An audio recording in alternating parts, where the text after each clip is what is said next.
హరే కృష్ణ. ముందుగా 2 బీరకాయలు, ఒక చిన్న సైజు ఉల్లిపాయ, 2 పచ్చిమిరకాయలు, 3 టమాటాలు వేసుకోవాలి. టమాటాలు ఎక్కువ వేసుకోవద్దు, పులుపు వస్తుంది. ఇప్పుడు చెక్కంతా తీసేసుకోవాలి. బీరకాయలు హై ప్రోటీన్ ఉంటుందండి. ఇది డైజెస్టింగ్ ప్రాబ్లం ఉన్న వాళ్ళకి చాలా హెల్ప్ అవుతుందన్నమాట. ఇలా చెక్కంతా శుభ్రంగా తీసుకోవాలి. ఇలా కొంచెం ఓపిక్గా చేసుకోండి, అప్పుడు మంచిగా ఉంటుంది. ఏ పనైనా ఓపిక్గా చేసుకుంటేనే బెస్ట్ రిజల్ట్ అనేది వస్తుంది. దీంట్లో పీచు పదార్థం ఎక్కువ ఉండడం వల్ల ఆరోగ్యానికి మేలు చేస్తుంది. బరువు తగ్గాలనుకునే వాళ్ళకి బీరకాయ ఒక మంచి వరం అండి. ఇలా చెక్కంతా శుభ్రంగా తీసుకోవాలి 2 బీరకాయలకి. ఇది మా చెట్టుకు కాచిన బీరకాయలండి. ఇలా శుభ్రంగా పొట్టు అయితే తీసేసుకోవాలి. ఈ పొట్టుని మనం చట్నీలా కూడా కొంచెం వాడుకోవచ్చు.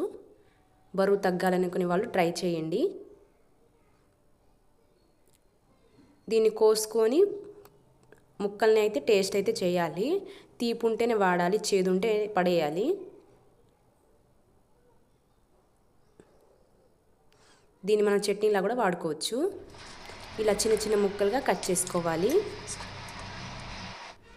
టమాటా, ఉల్లిపాయ, పచ్చిమిరకాయలు. ముందుగా స్టవ్ వెలిగించి కళాయి పెట్టుకొని 4 టేబుల్ స్పూన్ ఆయిల్ అయితే పోయాలి. పోపు దినుసులు వేసుకోవాలి. అవి చిటిపట ఆడాక ఉల్లిపాయలు, కొంచెం పచ్చిమిరకాయ వేసుకోవాలి. ఇప్పుడైతే తిప్పుకోవాలి గరిటె పెట్టి.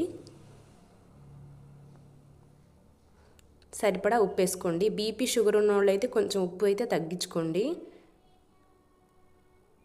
ఇలా కలుపుకోవాలి చిన్నగా.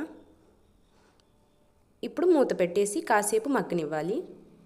మగ్గాక కొంచెం అల్లం వెల్లుల్లి పేస్ట్ వేసి కలుపుకోవాలి గరిటె పెట్టి.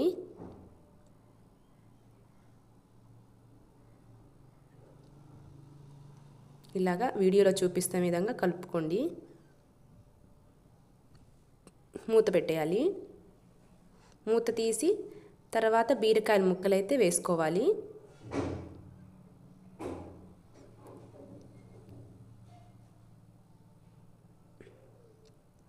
ఆ తర్వాత కలుపుకోవాలి చిన్నగా. అటు ఇటు కింద నుంచి పైదాకా కలుపుకోవాలి. దాంట్లో కొంచెం పసుపు యాడ్ చేయాలి. నిమ్మున్నోళ్ళు పసుపు కొంచెం ఎక్కువే తినండి. ఈ వింటర్ సీజన్లో పసుపు చాలా మంచిదన్నమాట ఆరోగ్యానికి. వంట రాని వాళ్ళు కూడా ఈజీగా చేసేసుకోవచ్చు.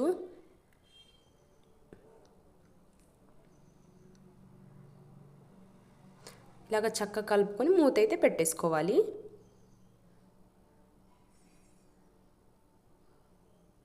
ఉడికాక మధ్యలో ఇలా తీసి కలుపుకోవాలి. చూసారా, ముక్కంతా ఉడికి నీళ్ళైతే బయటకు వచ్చేస్తున్నాయి. ఇలాగా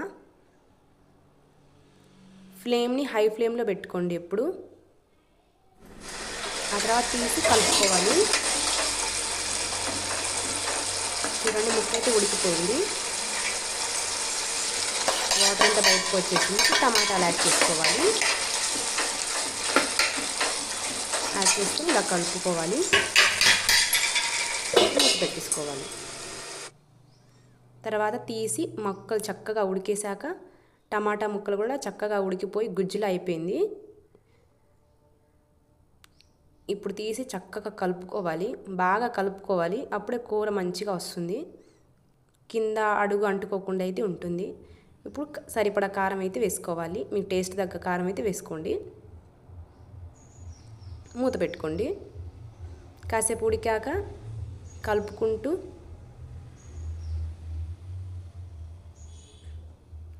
కొంచెం ధనియాల పొడి అయితే యాడ్ చేయండి. ఇలాగ కలుపుకోవాలి. మూత పెట్టుకోవాలి. కాసేపు అయిన తర్వాత ఫ్రెష్ కొత్తిమీర ఉంటే వేసుకోండి. నేనైతే ఎండిపోయిన కొత్తిమీర అయితే పొడి చేసుకొని వేసుకుంటున్నాను. ఇలా కలుపుకోవాలి. టమాటాల ముక్కలు వేసాక ఫ్లేమ్ని అయితే సిమ్లో పెట్టుకోవాలి. మంచిగా ఉడికించుకోవాలి. మూత పెట్టుకోవాలి. చూడండి, కూర అంతా ఉడికి ఆయిల్ అయితే పైనకి వచ్చేసింది. ఇప్పుడు స్టవ్ అయితే ఆఫ్ చేసేయాలి.